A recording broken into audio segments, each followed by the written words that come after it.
El passat dilluns 13 de març es va celebrar el ple municipal del mes corrent.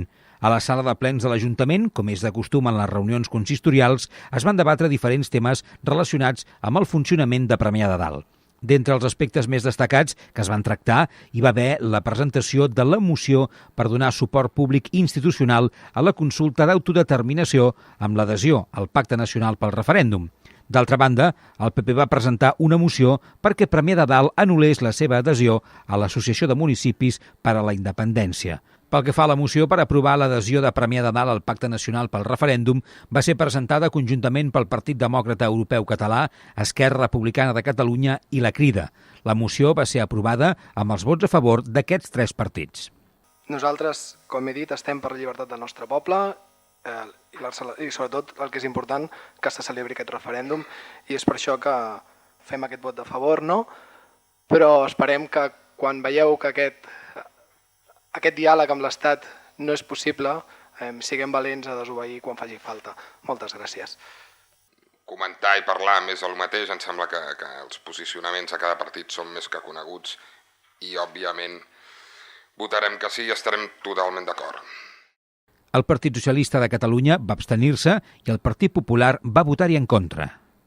El que volem construir és un nou acord. No estem d'acord amb un referèndum de ruptura, ni és en la nostra agenda política portar la societat a la divisió i enfrontament. La solució als problemes dels ciutadans i ciutadanes de Catalunya no consisteix en marxar d'Espanya, però tampoc en no fer res per canviar l'actual situació.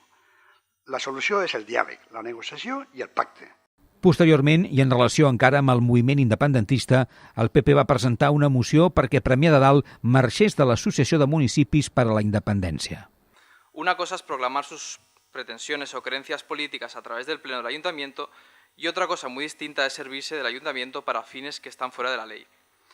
Bajo nuestro punto de vista, y acabo, si de verdad trabajan por y para el pueblo, deberían cesar en dichos pagos, porque el Ayuntamiento como institución pública no debe ir más allá de sus competencias, ni imponer, aparte de los habitantes del pueblo, un posicionamiento político que no comparten ni menos que contravenga el propio ordenamiento jurídico. Doncs em pot explicar què ha fet l'exministre de l'Interior, Fernández Díaz? Incomplir la Constitució una i una altra vegada, manipulant la Fiscalia, l'Oficina Antifrau, l'espionatge, cada vegada. Per tant, la Constitució l'ha incomplert el Partit Popular amb el seu exministre quan li ha donat la gana. Per tant, no em parli de vulnerar la Constitució ni de manipular. Gràcies.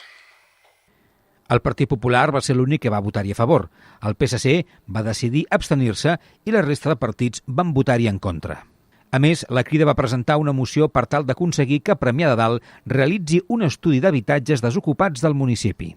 La moció va ser desestimada, ja que tots els partits, excepte la Crida, van votar-hi en contra.